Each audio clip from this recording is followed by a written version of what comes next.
날마다 우리를 새롭게 해주시는 하나님의 은총이 있기 때문에 오늘 하루도 우리에게는 소망이 있습니다.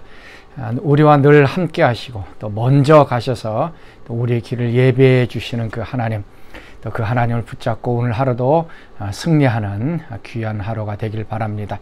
자, 오늘 우리가 같이 묵상할 말씀은 욥기서 14장 1절에서부터 12절까지의 말씀입니다.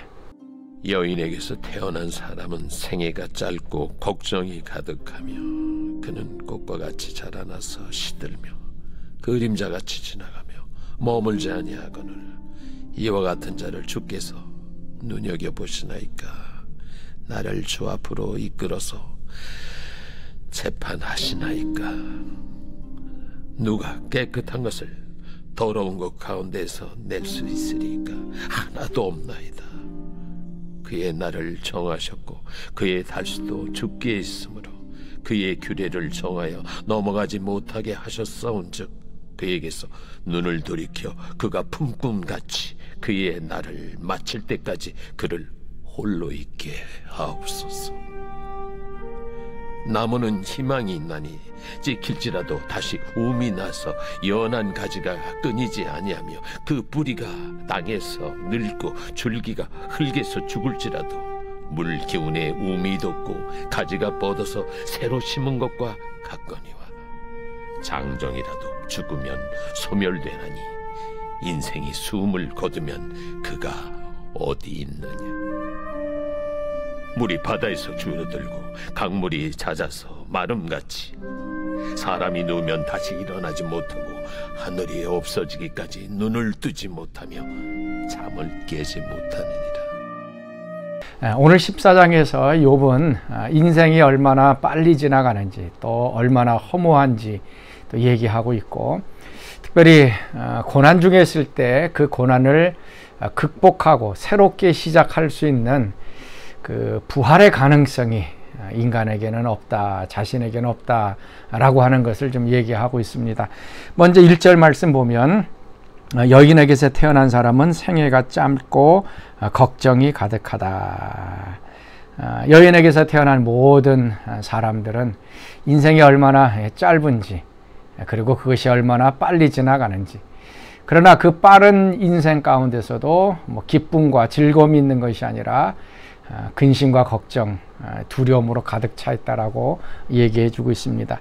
그래서 그 인생은 2절 말씀, 그는 꽃과 같이 자라나서 시들며 그림자같이 지나가며 머물지 아니한다.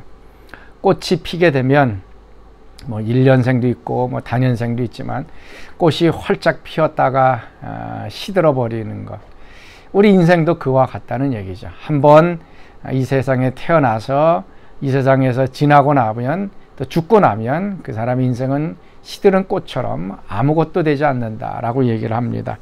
그리고 또 그림자같이 지나간다라고 얘기하고 있습니다. 어떤 실체라기보다는 그림자처럼 연약하게 그냥 지나가 버린다라고 얘기합니다. 우리의 인생이 짧기도 하고 빨리 지나가고 또 걱정과 두려움으로 가득 차 있고 또 꽃처럼 이렇게 시들어버릴 수 있는 이러한 인생, 이 인생만 바라봐도 굉장히 허무합니다. 그런데 지금 욥이 얘기하고 있는 자신의 인생은 그러한 인생이 회복될 수 있는 가능성, 다시 새로운 출발할 수 있는 이런 부활적인 소망이 자신에게 없다라고 하는 것을 얘기해 주고 있습니다. 그래서 욥이 비유하기를 이제 나무에 비유하고 있습니다. 자, 7절 말씀 보면 나무는 희망이 있나니 지킬지라도 다시 움이 나서 연한 가지가 끊이지 아니한다라고 얘기합니다. 지금 욥이 나무를 비유하고 있습니다. 나무 한번 이렇게 찍히면 죽은 것 같지만 그 뿌리가 남아있다면 그 뿌리에서 다시 또 새로운 가지가 태어나는 것을 바라보게 됩니다. 그래서 나무는 한번 죽은 것 같지만 다시 생명을 발할 수 있는 이런 가능성이 나무에게는 있다는 것입니다. 그것과 비교해 봐서 우리 인간에게 있어서는 그렇지 않다라는 얘기입니다. 그래서 10절 말씀, 장정이라도 죽으면 소멸되나니 인생이 숨을 거두면 그가 어디에 있느냐. 나무는 한번 이게 꺾여도 다시 부활하는 이런 소망이 있지만 인간은 장정이라도 죽으면 소멸되고 인생이 숨을 거두면 그가 어디 있느냐? 사라져버리고 아무것도 없다라고 얘기를 하고 있습니다. 지금 욥이 얘기하고 있는 것은 뭡니까? 자신의 모든 소유가 다 없어져 버렸고 자녀들이 죽고 자신은 또 피부병으로 고생하고 있는 이런 상황. 이런 상황이 다시 회복될 수 있는 가능성은 하나도 없다라고 하는 이 절망적인 관점을 바라보고 있습니다. 지금 욥은 제한적인 그런 생각을 갖고 있는 것이죠. 그러나 우리가 그리스도 안에 있으면, 하나님 안에 있으면 우리의 상황은 언제든지 부활하고 새로워질 수 있는 이런 소망이 있는 것입니다. 나무처럼 한번 꺾이지만 그 가지에서 다시 새로운 그 움이 돋듯이 하나님께서 우리 삶에 은혜를 베풀어 주시면 새로운 가능성, 새로운 삶이 열리게 되는 것입니다. 요셉 인생을 한번 보십시오. 노예로 팔려갔습니다. 일평생 노예로 살아가야 할 인생입니다. 어떻게 보면 그 인생은 거기서 끝났을 수도 있습니다. 요셉이 노예에서 그냥 평민으로 되돌아올 가능성은 0%였습니다. 그런데 하나님께서 요셉의 삶에 함께 하시자 노예 신분에서 애굽의 총리가 되는 완전히 새로워지고 더 축복된 삶을 살아갔습니다. 나오미 같은 경우도 마찬가지입니다. 나오미가 모압 땅으로 애굽 땅으로 내려가서 자신의 모든 것들 잃어버리자. 남편 잃어버리고 또 두 아들을 잃어버리는 그러한 상황. 어떻게 보면 인생이 끝난 것 같고 거기에서 새로운 가능성과 또 소망이 하나도 없는 것처럼 보입니다. 그런데 하나님께서 이 나오미에게 함께 하시자 다시 예루살렘으로 돌아오게 되고 나오미의 모든 삶이 다시 한번 룻을 통하여서 회복되어지는 놀라운 역사가 있게 되어집니다. 오늘 우리의 삶도 마찬가지입니다. 오늘 다 끝났다라고 생각되고 가능성은 하나도 없다라고 생각하고 뭐 죽으면 다 끝나고 지금 망했으면 더 이상 가능성이 없다라고 생각을 하고 있습니다. 그런데 하나님께서 우리에게 사랑과 은혜를 베풀어 주시면 우리는 회복되어집니다. 욥은 지금 욥의 마지막 부분에 가서 하나님께서 욥을 갑절로 축복해 주시는 것을 상상도 못했던 것입니다. 욥은 지금 이렇게 망한 상태, 질병의 상태에서 인생이 끝나는 줄로 생각을 했지만 하나님께서 다시 한번 회복되어 줄 것을 기대하지 못했습니다. 그러나 우리는 기대할 수 있습니다. 하나님이 우리의 삶 속에 더 은혜를 베풀어 주시면 다시 부활의 삶, 새로운 삶이 시작이 됩니다. 그래서 예레미야서 3장 22절 23절 우리가 잘 아는 말씀입니다.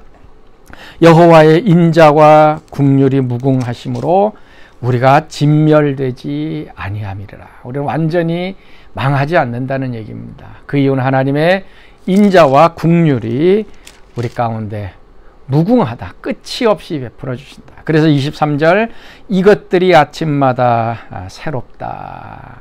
매 아침마다 하나님의 국률과 자비가 새롭고 우리를 진멸하지 아니에요. 새롭게 부활하게 하시고 새로운 삶을 살게 하시는 하나님의 은총이 있기 때문에 아침마다 새롭다.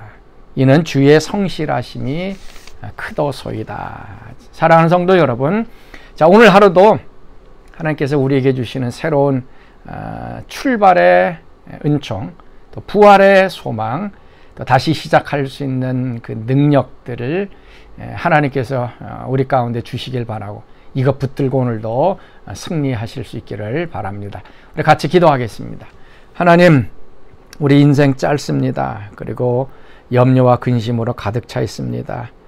꽃처럼 시들어버리면 끝나는 인생같이 보입니다. 그러나 이런 인생에게도 하나님께서 인자와 국률을 베풀어 주셔서 아침마다 새로운 삶을 살게 하여 주시니 감사합니다.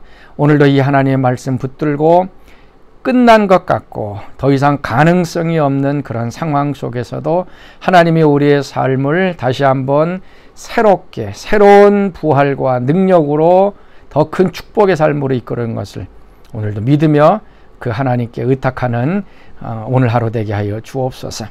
이제는 우리 주 예수 그리스도의 은혜와 하나님의 그 크신 사랑하심과 성령의 교통과 기름 부으심이 오늘 새벽 말씀에 참여한 사랑하는 성도들 가운데 지금부터 영원토록 함께 하시기를 간절히 축원하옵나이다. 아멘.